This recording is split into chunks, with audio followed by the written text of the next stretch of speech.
હોય પરંતુ છેવટે તો તાતને જ રોવાનો વારો આવતો હોય છે। આ વખતે ભર ઉનાળામાં પણ વાતાવરણ પલટો અને છેવટે અંગ દઝાડતી ગરમીએ ખેડૂતોના પાકને પારાવાર નુકસાન પહોંચાડ્યું।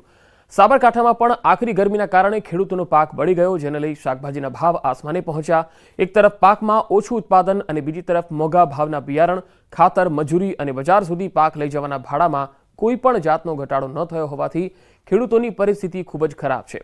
જો હજુ પણ ગરમી વધે અને વરસાદ મોડો પડે તો શાકભાજીના ભાવમાં તેનાથી પણ વધારો થઈ શકે છે।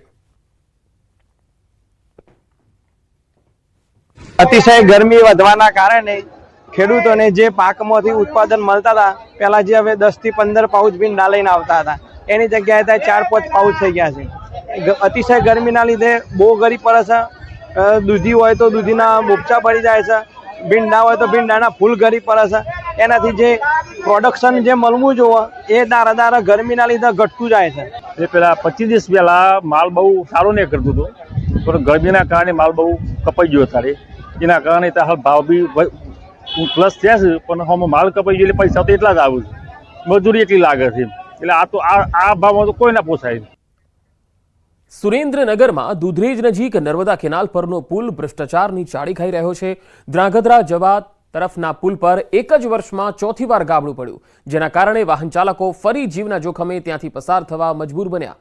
પુલ પર દર વખતે ગાબડું પડે છે અને બેદરકાર તંત્ર દર વખતે થીંગડા મારી સંતોષ માની લે છે।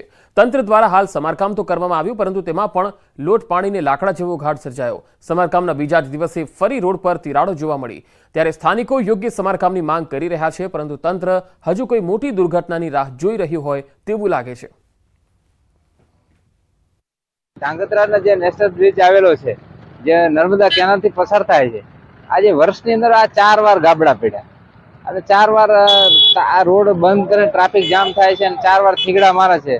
ત્યારે મોરબી જેવી દુર્ઘટના બનશે, આ તો વહેતી કેનાલ છે, આમાં ક્યારે શું થાય તેનું નક્કી નથી, કેટલા માણસો મરી જાય છે। મોટી દુર્ઘટના બનશે ત્યારે સરકારી તંત્ર જાગશે એવું લાગે છે। જે હેવી કેનાલ છે કે જે બે કાંઠે પાણી છે વહી રહ્યું છે, એમાં ગમે ત્યારે પડી શકવાની પૂરેપૂરી શક્યતા છે।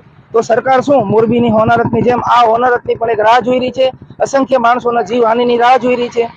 એ મારો પ્રશ્ન છે અને એ બાબતમાં સરકાર શું યોગ્ય તાત્કાલિક નિર્ણય લેવા માંગે છે એ આપના માધ્યમથી હું સરકારશ્રીને વિનંતી કરું છું। સુરેન્દ્રનગર શહેરને કચ્છ સાથે જોડતા મુખ્ય હાઈવે પરના દૂધરેજ નજીક આવેલ નર્મદા કેનાલ પુલ પર છેલ્લા 1 વર્ષમાં 4થી વાર ગાબડું પડવાનો બનાવ બન્યો છે અને જેને લઈ અને વારંવાર વાહન ચાલકોને હાલાકીનો સામનો કરવો પડે છે અને તંત્ર જાણે કોઈ મોટી દુર્ઘટનાની રાહ જોઈ રહ્યું હોય તેમ વારંવાર આજે નર્મદા કેનાલ પરના જે પુલ છે એમાં વારંવાર ગાબડા પડતા ઠીકડા મારવાની જે નીતિ છે એ તંત્ર દ્વારા અપનાવવામાં આવી રહી છે। આપ ટીવી પરના દ્રશ્યોમાં જોઈ શકો છો કે આ ગઈકાલે સાંજે જ આ પુલ પર ગાબડું પડ્યા બાદ તંત્ર દ્વારા રિપેરિંગ કામ હાથ ધરવામાં આવ્યું હતું, પરંતુ હજુ પણ આ રિપેરિંગ કામમાં પણ લોટ પાણીને લાકડા હોય તેવી સ્થિતિ જોવા મળી રહી છે।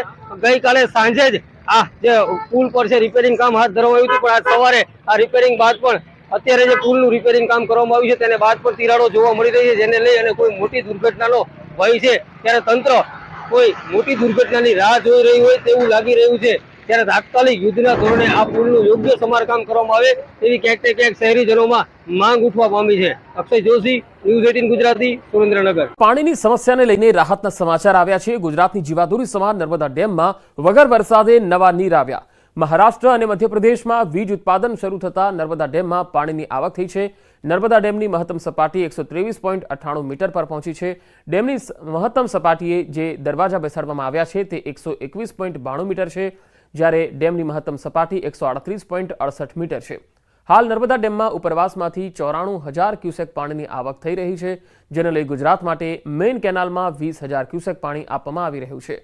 ત્યારે આ ચોમાસામાં નર્મદા ડેમ તેની મહત્તમ સપાટી પર ઝડપથી પહોંચશે તેવા એંધાણ વર્તાઈ રહ્યા છે।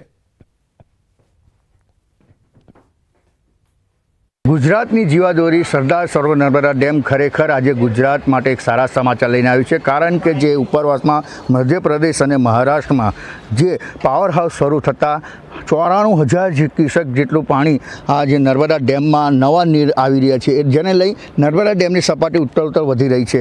ખાસ વાત કરીએ તો હાલ જે ઉનાળા જે ચાલી રહ્યો છે અને ઉનાળા પૂર્ણ થવા આવ્યો છે અને ચોમાસું બેસશે, પરંતુ હાલ ઉનાળાના 41 થી 45 જેવા ડિગ્રી તાપમાનમાં પણ સરદાર સરોવર નર્મદા ડેમમાં પાણીની આવક થતાં નર્મદા ડેમની જે મહત્તમ સપાટી જે છે 121.92 મીટર તે વટાઈ ચૂકી છે. અને હાલ તમે જે ન્યૂઝ 18 ગુજરાતી પર જોઈ શકો છો એક્સક્લુઝિવ દ્રશ્યો કે જે એના દરવાજા છે એ દરવાજા લગોલગ પાણી આવી ચૂક્યું છે, કારણ કે 123.98 મીટરે નર્મદા ડેમ પહોંચ્યો છે અને ઉપરવાસમાંથી 94,000 ક્યુસેક પાણીની આવક થઈ રહી છે. એટલે કહી શકાય કે જે આવનારા દિવસોમાં જે મહત્તમ જે ડેમની સપાટી છે 138.68 મીટર જે સર કરશે. હાલ જે વહેલી તકે જે વરસાદ પડે અને જો વધારે વરસાદ પડે તો જે ટૂંક સમયમાં જ આ જે નર્મદા ડેમ જેની મહત્તમ સપાટી વટાવે તેમ લાગી રહ્યું છે. હાલ તો જે નર્મદા ડેમની સપાટી ઉત્તર વધારો થઈ રહ્યો છે, જે ગુજરાત માટે એક સારા સમાચાર કહી શકાય. દીપક પટેલ, ન્યૂઝ 18 ગુજરાતી, નર્મદા. ચોમાસા પહેલા જ નદીઓમાં આવક શરૂ થઈ ગઈ છે. ગુજરાતની નદીમાં ચોમાસા પહેલા આવક શરૂ થઈ છે. છોટાઉદેપુરની સાપણ નદીમાં નવા નીર આવ્યા છે. કવાંટના ઉમઠીની સાપણ નદીમાં નવા નીર આવ્યા તસવીરોમાં જોઈ શકાય છે. ક્વાંટ અને ક્વાંટ તેમજ ઉપરવાસના મધ્યપ્રદેશમાં ભારે વરસાદને પગલે સાપણ નદીમાં નવા નીર આવ્યા છે. ચોમાસા પહેલા જ ક્વાંટના ઉમઠી ગામની સાપણ નદી બે કાંઠે વહેતી થઈ છે.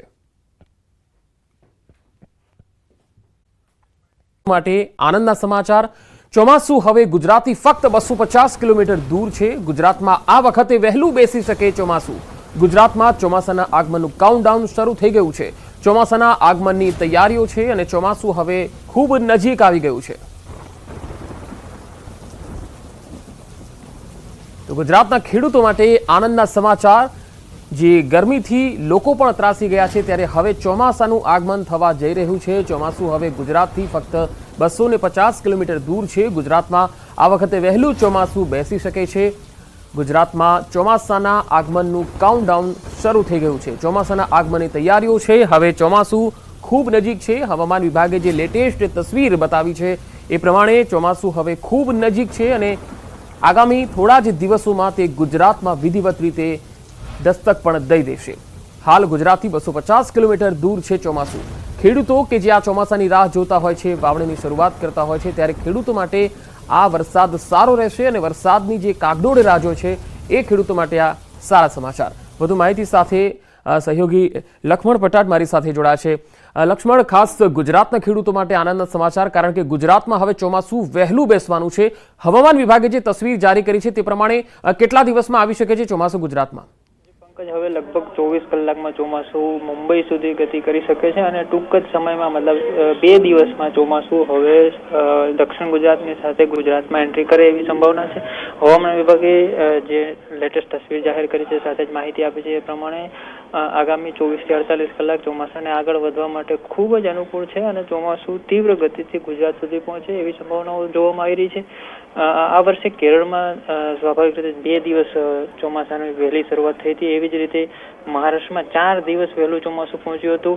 એટલે આશા એવી રાખવામાં આવી રહી છે કે જો આ જ ગતિથી ચોમાસું આગળ વધ્યું, જો વાતાવરણ અનુકૂળ રહ્યું, અરબ સાગરની પરિસ્થિતિ તથા જમીની હવામાન જો અનુકૂળ રહ્યું, તો ચોમાસું ટૂંક જ સમયમાં 1-2 દિવસમાં ગુજરાતમાં એન્ટ્રી કરી શકે છે. પંકજ. જી લક્ષ્મણ, આભાર માહિતી આપવા માટે. તો આગામી 2 થી 3 દિવસમાં ચોમાસું ગુજરાતમાં દસ્તક દેશે. પૂરેપૂરા એંધાણ છે. હવે રાજ્યમાં આગામી 5 દિવસ વરસાદની આગાહી છે. 5 દિવસ સામાન્યથી મધ્યમ વરસાદની આગાહી છે. થંડરસ્ટોર્મ એક્ટિવિટીના કારણે 30 થી 40 કિલોમીટરની ઝડપે પવન ફૂંકાશે. આજથી 13 જૂન સુધી સૌરાષ્ટ્ર, મધ્ય અને દક્ષિણ ગુજરાતમાં પડશે વરસાદ. આજે ગીર સોમનાથ, અમરેલી, ભાવનગર, પંચમહાલ અને દાહોદમાં પડી શકે છે વરસાદ. તો વડોદરા, છોટાઉદેપુર, નર્મદા, ભરૂચ અને સુરત, તાપી અને ડાંગમાં પણ વરસાદની શક્યતા છે.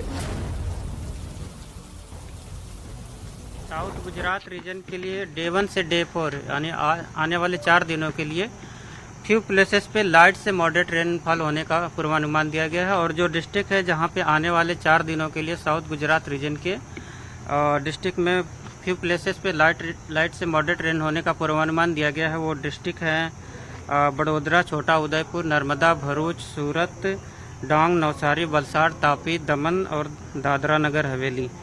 और नॉर्थ गुजरात रीजन के जो डिस्ट्रिक्ट है जहां पे आने वाले 4 दिनों के लिए आइसोलेटेड प्लेसेस पे लाइट रेन होने का पूर्वानुमान दिया गया है, वो डिस्ट्रिक्ट है पंचमहल, दाहोद और महिसागर।